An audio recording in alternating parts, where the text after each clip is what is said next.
Hyderabad FC 3 Jamshedpur FC 2 ഒരു deserving ആയിട്ടുള്ള വിജയമാണ് ഹൈദരാബാദ് FC ഒരു മത്സരത്തിൽ സ്വന്തമാക്കിയത് എന്നുള്ളത് നിസ്സംശയം ഞാൻ പറയും.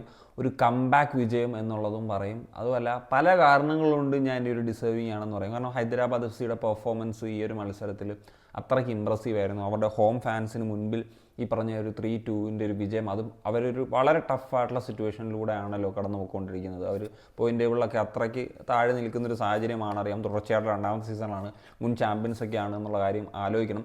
ജംഷഡ്പൂർ FCയെ സംബന്ധിച്ചിടത്തോളം ഈ ഒരു മത്സരം അവർക്കൊക്കെ വിജയിക്കാൻ സാധിച്ചിരുന്നെങ്കിൽ ഈ പറഞ്ഞ ഷീൽഡ് റേസിൽ മോഹൻ ബഗാൻ ഏറ്റവും കൂടുതൽ ഒരു ചലഞ്ച് കൊടുക്കുന്ന ടീമായിട്ട് അവർക്ക് മാറാൻ സാധിച്ചതിനെ നമ്മൾ മുമ്പത്തെ ഒരു വീഡിയോയിലൊക്കെ പറയുകയും ചെയ്തതാണ്. പക്ഷേ അത് സംഭവിക്കുന്നില്ല.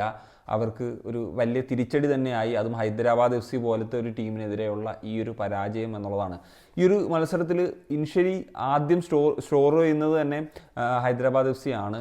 അത് മുഹമ്മദ് റാഫി എന്ന് പറഞ്ഞിട്ടുള്ള താരത്തിൻ്റെ ഒരു നല്ല ഗോളാണ്. മനോജിൻ്റെ ഒരു അത്യുഗ്രൻ ക്രോസ്, നല്ലൊരു ടാപ്പിൻ ഗോളെന്ന് തന്നെ നമുക്ക് വിശേഷിപ്പിക്കാം. അങ്ങനെയാണ് ആദ്യത്തെ ഒരു ഗോൾ വരുന്നത്. പിന്നീട് 2 പെനാൽറ്റി ഇൻസിഡൻസ് ആണ്. ആ ഒന്ന് ഹാവിയെ ഫൗൾ ചെയ്ത്, അത് ഉറപ്പായിട്ടും ഒരു ഫൗളായിട്ട് പറയാൻ പറ്റില്ല, അങ്ങനെ കൊടുത്തു. ഹാവി പെനാൽറ്റി സ്കോർ ചെയ്തു. രണ്ടാമത്തത് എനിക്ക് ഡൗട്ട്ഫുള്ളാണ്, അങ്ങനത്തെ ഒരു പെനാൽറ്റി സിറ്റുവേഷൻ തന്നെ ആയിരുന്നു എന്നുള്ളത്. അതിനുശേഷം 2-1 എന്ന് പറഞ്ഞ നിലയിലേക്ക് കാര്യങ്ങൾ മാറി. ജംഷഡ്പൂർ പിന്നെ അറിയാമല്ലോ, ലീഡ് ചെയ്ത് കഴിഞ്ഞാൽ പിന്നെ അവരെ പരാജയപ്പെടുത്തുക എന്ന് പറയുന്നത് കുറച്ച് ബുദ്ധിമുട്ടാണ്. സോ നെക്സ്റ്റ് മൊമെൻറ്റിൽ ഹൈദരാബാദ് FCക്ക് അനുകൂലമായിട്ടുള്ളൊരു പെനാൽറ്റിയൊക്കെ വിധിക്കേണ്ട ഒരു ഇൻസിഡൻറ്റ് ഉണ്ടായിരുന്നു, അതും വിധിച്ചില്ല. അങ്ങനെ റഫറിയുടെ കുറേ ഡിസിഷൻസ്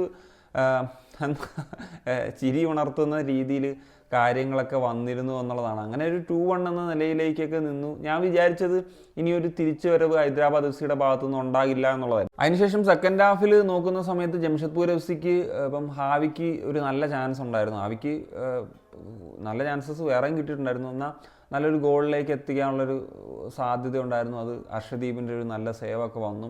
അങ്ങനെ 2-1 എന്ന ലെവലിൽ മുന്നോട്ട് പോകുന്ന സമയത്താണ് ഒരു അടിപൊളി ഗോള് ജോസഫ് സണ്ണി എന്ന് പറഞ്ഞ മറ്റൊരു മലയാളി താരം സ്കോർ ചെയ്യുന്നത്. അങ്ങനെ ഒരു 2-2 എന്ന് പറയുന്ന ഒരു ലെവലിലേക്ക് എത്തി.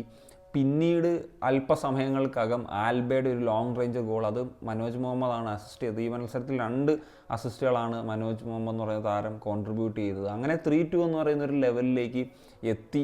പിന്നീടും ഗോളടിക്കാനുള്ള ഹൈദരാബാദിന് അവസരങ്ങളൊക്കെ ഉണ്ടായിരുന്നു, റബീന് കിട്ടിയിട്ടുള്ള അവസരമൊക്കെ ഉണ്ടായിരുന്നു. അതുപോലെ ഹാവിയുടെ ഒരു ഷോട്ട് അതുപോലെ ബാറിലടിച്ച് പോകുന്ന സാഹചര്യങ്ങളൊക്കെ നമ്മൾ കണ്ടതാണ്.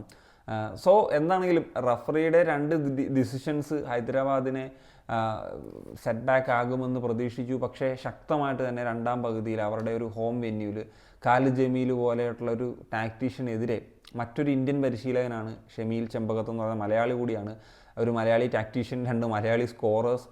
സോ അങ്ങനെയൊക്കെയുള്ള ഒരു കാര്യങ്ങൾ വിശേഷിപ്പിക്കേണ്ട ഒരു മത്സരമാണ് ഈ ഒരു Hyderabad FC versus Jamshedpur FC മത്സരം. 3-2 എന്ന് പറയുന്ന സ്കോറിൽ ഹൈദരാബാദ് സ്വന്തമാക്കുന്നത്. അപ്പം നിങ്ങൾ ഈ ഒരു മത്സരം കണ്ടിട്ടുണ്ടെങ്കിൽ എന്താണ് അഭിപ്രായം? എന്നെ സംബന്ധിച്ചിടത്തോളം ഒരു ഇൻട്രസ്റ്റിംഗ് ആയിട്ടുള്ള മാച്ച് തന്നെയായിരുന്നു. അപ്പം മറ്റൊരു സനിയ